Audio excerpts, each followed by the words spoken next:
नमस्कार साथियों, स्वागत है आप सभी का आपके अपने इस YouTube चैनल पर जिसका नाम है जीएस बूस्टर। मैं हूं अनूप उपाध्याय। साथियों, गाजा संकट की आग में पाकिस्तान एक नई चाल चल रहा है। डोनाल्ड ट्रंप की शांति योजना में जहां दुनिया शक की नजर से डोनाल्ड ट्रंप को देख रही है, वही पाकिस्तान ने ना सिर्फ इसे समर्थन दिया है, बल्कि पाकिस्तान ने तो यह भी इशारा किया है कि अगर गाजा में अंतर्राष्ट्रीय शांति सेना भेजी जा रही है तो पाकिस्तान के सैनिकों को भी हम उसमें शामिल करेंगे।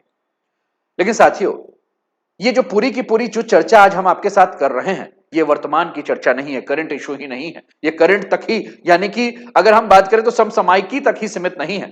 इसके पीछे एक कड़वा इतिहास जो है वो छिपा हुआ है, उसके ऊपर भी हमें चर्चा करना है। चर्चा हमें करनी है आज से 55 साल के पहले की, जो जनरल जिया उल हक के द्वारा फिलिस्तीनियों के खून से राजनीति की नींव रखी गई थी, उस पर भी, जिसकी छाया आज भी हम पाक के आर्मी चीफ आसिम मुनीर में देख रहे हैं। और आज की राजनीति जो है वह सीधे अतीत के कब्र से निकलकर हमारे सामने जो है वो खड़ी हुई है। यानी कि आज जिस मुद्दे के ऊपर हम चर्चा कर रहे हैं वो टॉपिक है ट्रंप का गाजा प्लान, पाकिस्तान भेजेगा सेना, और 1970 का ब्लैक सितंबर कांड क्या था, इसी के ऊपर हम बात करेंगे।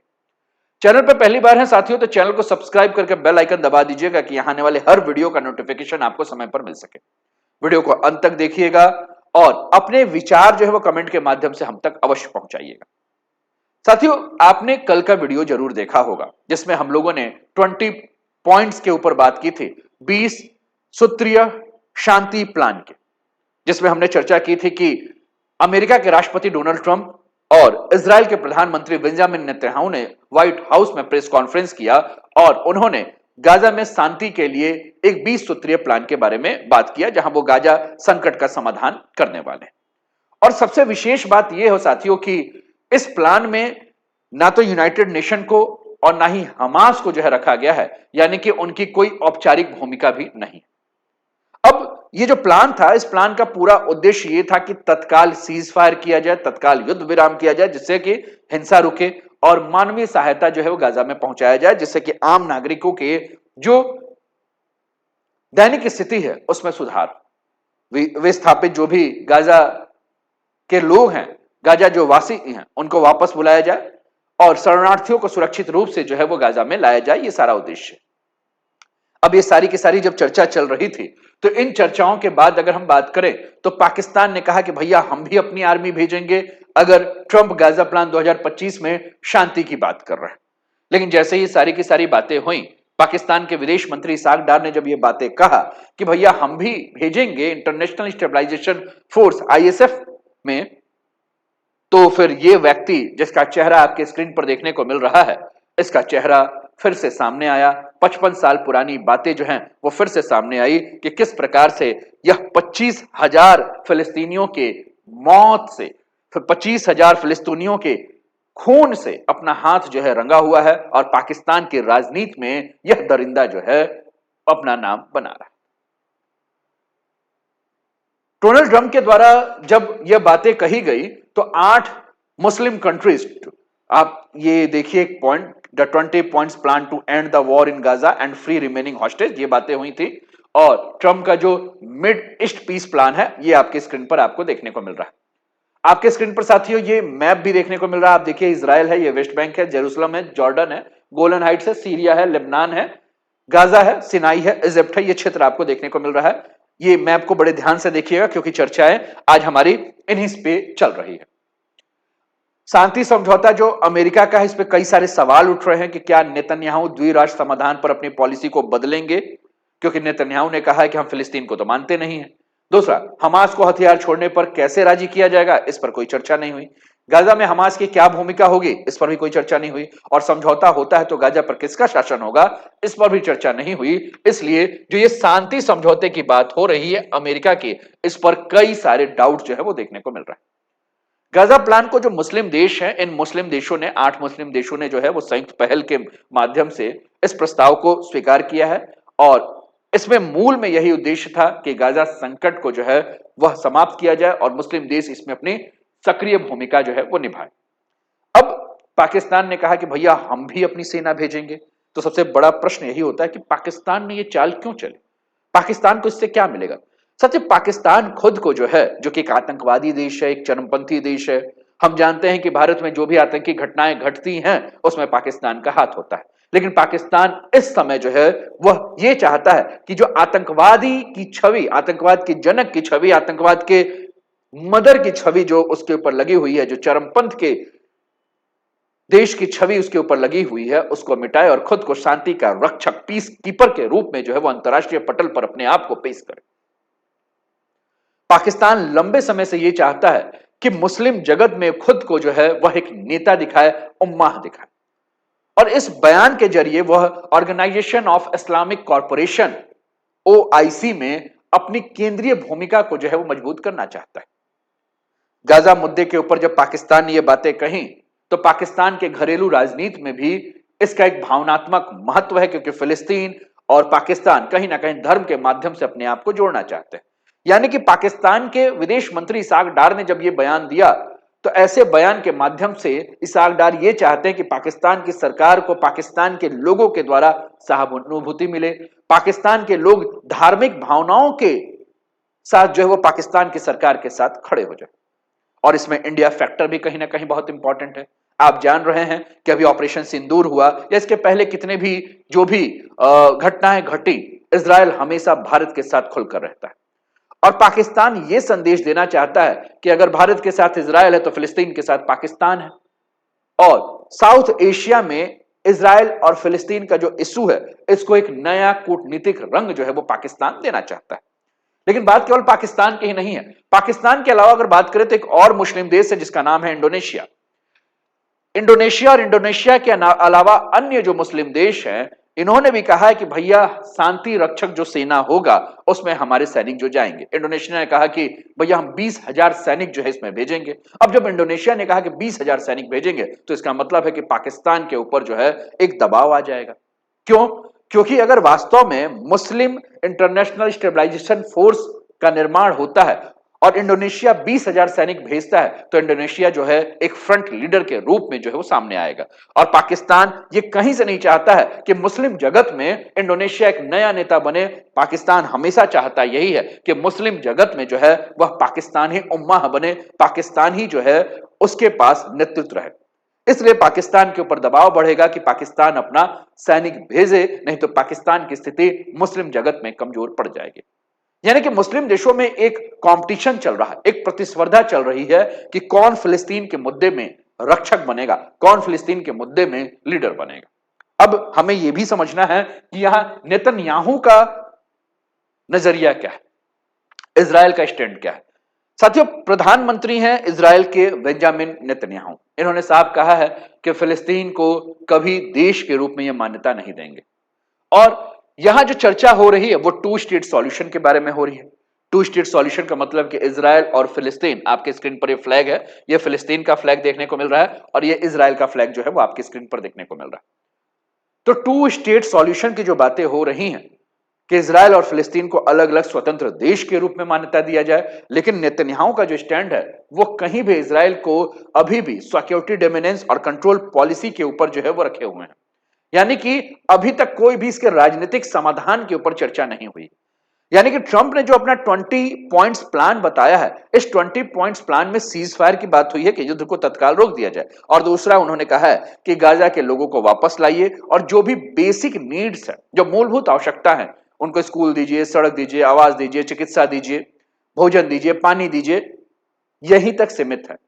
इसका कोई भी राजनीतिक हल जो है उस पर चर्चा नहीं हुई है। यानी कि टू स्टेट सॉल्यूशन को जो है वह 20 पॉइंट पॉलिसी में नहीं रखा गया है। ट्रंप ने अभी भी जो है वह अंधकार में सबको रखा हुआ है। अब यह भी समझना है कि अगर पाकिस्तान कहता है कि भैया हम अपनी सेना भेजेंगे तो पाकिस्तान के आंतरिक राजनीति पर भी इसका बहुत प्रभाव पड़ेगा। क्यों? क्योंकि इमरान खान की पार्टी, जो कि इसके पहले पूर्व प्रधानमंत्री हैं, ये जेल में है, और इनकी जो पार्टी है पीटीआई या अन्य जो भी विपक्षी दल हैं, वह ट्रंप का प्लान और शरीफ सरकार के समर्थन का जो है वो विरोध कर रहे हैं। पाकिस्तान को हमेशा ये लगता है, मतलब इनको ये लग रहा है विपक्ष के नेता को, कि पाकिस्तान को अमेरिका और इजराइल का जो मुद्दा है इसमें अमेरिका और इजराइल की शर्तों के हिसाब से नहीं चलना चाहिए, बल्कि पाकिस्तान को गाजा फिलिस्तीन के मुद्दे पर एक स्वतंत्र मुस्लिम नीति है ना, इंडिपेंडेंट मुस्लिम पॉलिसी के हिसाब से चलना चाहिए, ना कि शरीफ सरकार जो है वह अमेरिका का एक कठपुतली बनकर जो है वो चले, है ना। और पाकिस्तान में पहले से ही आर्थिक संकट है, वहां पहले से राजनीतिक अस्थिरता मचा हुआ है। तो अगर पाकिस्तान आईएसएफ में अपने सैनिकों को भेजता है तो पाकिस्तान की जनता की गुस्सा और बढ़ जाएगी, और पाकिस्तान की जनता का गुस्सा बढ़ेगा तो हो सकता है कि पाकिस्तान की जो जनता अभी शरीफ सरकार की तरफ है वह अपोजिशन की तरफ चली जाएगी, और सेना की छवि जो है वो भी सवालों में आएगी। क्यों? क्योंकि इतिहास गवाह है कि जियाउल हक के कदम जो है आज से 55 साल पहले वो विवादास्पद है। अंतरराष्ट्रीय स्तर पर अगर हम बात करें तो मुस्लिम देशों में लीडरशिप चैलेंज जो है वो बहुत ज्यादा बढ़ जाएगी, और पाकिस्तान इस समय दोहरे मुश्किल में फंस जाएगा। एक, बाहर से दबाव, क्योंकि अगर इंडोनेशिया भेज रहा है, अन्य मुस्लिम देश भेज रहा है, तो पाकिस्तान को भी भेजना है। और अंदर का दबाव कि भैया हमारे यहां आर्थिक स्थिति खराब है, हमारी राजनीतिक अस्थिरता है, हमारे यहां खाने के लाले पड़े हुए हैं, और तुम चले गए हो भैया कहीं और, मतलब तुम्हारे देश में अशांति मची हुई है, तुम्हारे देश में बलूचिस्तानी जो है वो रोज घुस घुस के तुमको मार रहे हैं, तुम्हारे देश में पाक ऑक्यूपाइड कश्मीर का जो तुमने एरिया रखा हुआ है वहां तुमको कूटा जा रहा है, अपने देश में अशांति है, दूसरे देश की शांति के लिए तुम जा रहे हो, है ना। तो कहीं ना कहीं ये चीजें पाकिस्तान के सामने आएगी। अब हमने कहा कि अगर पाकिस्तान अपनी सेना भेजता है तो घटनाएं जो हैं वह आज से 55 साल पहले यानी कि 1970 की एक घटना जो है वह फिर से दोहराई जा सकती है, जिसको कि हम ब्लैक सितंबर की घटना कहते हैं। साथियों, ब्लैक सितंबर की घटना 1970, लेकिन उसके 3 साल पहले हमें चलना होगा, चर्चा करनी होगी 1967 के 1967, और देश आपको नजर आएगा यह है इजराइल। ध्यान से रखिएगा, इजराइल के अलावा अगर हम बात करें तो फिलिस्तीन, है ना। इजराइल और फिलिस्तीन, ये आप देखिए आपके स्क्रीन पर जेरूसलम नजर आ रहा है, ये देखिएगा आपको जॉर्डन नजर आ रहा है, सीरिया नजर आ रहा है, ये गोलन हाइट्स है, ये लेबनान है, देखते रहिएगा, ठीक। ये आपका वेस्ट बैंक का एरिया जो उस समय की कंडीशन है धीरे धीरे सिकुड़ चुका है, ये आपको डेड सी नजर आ रहा है, ठीक। मैं आपको बड़े ध्यान से आप देखिएगा 1967 1967 में इजराइल और फिलिस्तीन का संघर्ष जो है वो तेज हो चुका था। हजारों फिलिस्तीनी लोग अपने कब्जे वाले इलाकों में विस्थापित हो गए थे, और कई पश्चिमी एशियाई देश जैसे कि जॉर्डन, लेबनान जो था इसमें शरण ले लिए थे। तो लेबनान आपको यहां दिख रहा है, ध्यान रखिएगा, और जॉर्डन यहां दिख रहा है ना, यहां क्या हो गए थे, शरण ले लिए थे। जॉर्डन में फिलिस्तीनी संगठन था जिसका नाम था पीएलओ, पीएलओ मतलब फिलिस्तीन लिबरेशन ऑर्गेनाइजेशन, और उनकी जो फियादीन ग्रुप थे उनकी शक्ति जो है वो धीरे धीरे बढ़ गई, और जॉर्डन के जो राजा थे जिनका नाम था हुसैन, उन्होंने यह समझा कि भैया इससे तो हमारी संप्रभुता के लिए जो है वो खतरा उत्पन्न हो जाएगा, ठीक। तो उसी के बाद 3 साल बाद यानी कि जुलाई 1970 में पीएलओ और जॉर्डन की सेना के बीच में जो है वो टकराव बढ़ गया।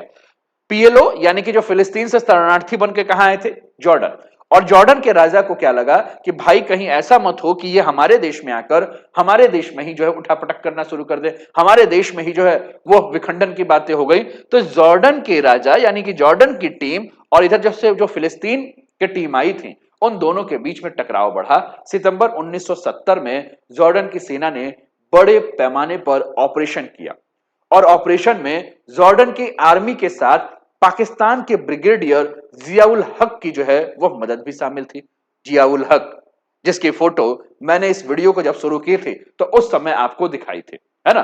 तो एक बार फिर से मैं जियाउल हक को आपको दिखा देता हूं, आप देख लीजिए और इस व्यक्ति को याद रखिएगा, यही है जियाउल हक, है ना, जो कि जॉर्डन को सपोर्ट कर रहा था। चलिए आगे बढ़ जाते हैं। अब जियाउल हक की सेना जो है वो किसको सपोर्ट कर रही थी, जॉर्डन को। हम बात किस पे कर रहे हैं, हम 1970 के ब्लैक सितंबर पे हम बात कर रहे हैं। अब जॉर्डन की सेना को जो है वो क्या कर रही थी, जियाउल हक जो है वो सपोर्ट कर रहे थे, और इनका लक्ष्य ये था कि पीएलओ और फिलिस्तीन की जो मिलिशिया है उसको जॉर्डन से बाहर कर दिया जाए और सेना का जो नियंत्रण है वह उसको सुनिश्चित कर दिया जाए। अब यह ऑपरेशन चल रहा था, और इस ऑपरेशन का परिणाम यह हुआ कि 25,000 से ज्यादा फिलिस्तीनी जो है मारे गए, हजारों घायल हुए और विस्थापित हुए, और अत्यधिक हिंसा और नरसंहार के कारण जियाउल हक को फिलिस्तीनियों का कसाई कहा जाने लगा। और यह घटना मिडिल ईस्ट में पाकिस्तानी सेना की बाहरी हस्तक्षेप की क्षमता का पहला उदाहरण था। जॉर्डन ने अपनी संप्रभुता तो बचा ही ली, लेकिन यह फिलिस्तीन और अरब देशों के बीच में जो है वह तनाव बढ़ाने वाला जो है वो घटना था। पाकिस्तानी सेना की जो भूमिका है वह अंतरराष्ट्रीय स्तर पर अगर हम बात करें तो स्ट्रेटेजिक इन्वर्शन की छवि जो है वो बन गई। आज के समय में अगर हम बात करें तो इस समय आर्मी का चीफ कौन है उस समय अगर हम बात कर रहे हैं, ठीक, और इस समय की अगर हम बात कर रहे हैं तो उस समय और इस समय में जो परिवर्तन हमें देखने को मिल रहा है वो बहुत ज्यादा परिवर्तन हमें देखने को नहीं मिल रहा है। उस समय जियाउल हक थे और इस समय असीम मुनीर जो है वो देखने को मिल रहा है। और हाल में जो पाकिस्तान की जो आर्मी चीफ है असीम मुनीर, है ना, वो कूटनीतिक रूप से और उसका जो सैन्य कदम है उस सैन्य कदम को लेकर कहीं ना कहीं डर का माहौल जो है बना हुआ है। इतिहास में जैसा कि जियाउल ने फिलिस्तीन के मसले में हस्तक्षेप किया था और वही पैटर्न अगर फिर से दोहराया गया तो क्षेत्रीय तनाव जो है उस क्षेत्र में फिर से बढ़ जाएगा। विशेषकर अगर हम बात करें तो मिडिल ईस्ट और साउथ एशिया के जो देश हैं उन देशों में सैन्य हस्तक्षेप का जो है वह नुकसान ज्यादा बढ़ सकता है ना, और पाकिस्तान के लिए ये एक संवेदनशील मामला बन जाएगा। इसलिए फिलिस्तीन के मसले में पाकिस्तान के कदम को लेकर विश्व स्तर पर जो है वो सतर्कता जो है वो बनी हुई। पाकिस्तान का मकसद क्या है? तो पाकिस्तान क्या केवल शांति के लिए बात करना चाह रहा है, शांति दूत अपना भेज रहा है, शांति सैनिक भेजना चाह रहा है, कि वो अपनी छवि सुधारना चाह रहा है? ये एक सबसे बड़ा प्रश्न जो है वो उभर के आया है जब पाकिस्तान के विदेश मंत्री डार ने कहा है कि हमारे भी सैनिक जो है उसमें जाएंगे। साथियों, पाकिस्तान लंबे समय से अंतर्राष्ट्रीय मंच पर जो है वो अपने आप को फिलिस्तीन का समर्थक बताता रहा है। खासकर मुस्लिम देशों में जो कि ओआईसी है उसमें कहता है कि हम फिलिस्तीन के समर्थक हैं। और हाल में गाजा संकट में पाकिस्तान ने डिप्लोमेटिक जो कदम बढ़ाए हैं, जो बयान दिए हैं, जो प्रस्ताव लाए हैं, जो अंतर्राष्ट्रीय मंच पर समर्थन कर रहे हैं, वो यही दिखा रहा है कि फिलिस्तीन का समर्थक है। लेकिन वास्तविकता में अगर हम बात करें तो पाकिस्तान के पास गाजा इजराइल पर कोई सैन्य या कूटनीतिक नियंत्रण जो है वो नहीं। इसलिए कदम ज्यादातर यही समझा रहा है कि पाकिस्तान अंतर्राष्ट्रीय मंच पर अपनी छवि को सुधारने के लिए, अपनी रणनीतिक महत्ता को दिखाने के लिए एक चाल के रूप में चल रहा है। वह यह दिखाना चाहता है कि मुस्लिम दुनिया में पाकिस्तान ही जो है वो उम्मा है, पाकिस्तान ही जो है वह नेता है, और अमेरिका और अरब देशों के साथ पाकिस्तान का जो रिलेशन है उसमें वह छूट पाना चाहता है। वह अपने घरेलू राजनीति में लाभ लेना चाहता है। वो जनता को दिखाना चाहता है कि हम फिलिस्तीन के जो हैं वह समर्थन कर रहे हैं धर्म के आधार पर। पाकिस्तान को पता है कि गाजा संकट जो है उसमें दुनिया की बड़ी ताकतें, यूएसए, यूरोपियन यूनियन, इजराइल, अरब देश जो है वो शामिल।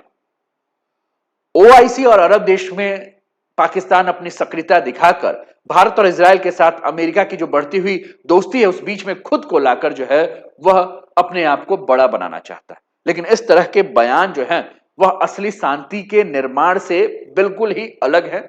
इतिहास में भी देखा गया कि पाकिस्तान के हस्तक्षेप का असर स्थानीय वास्तविकताओं में जो है वह जीरो देखने को मिलता है।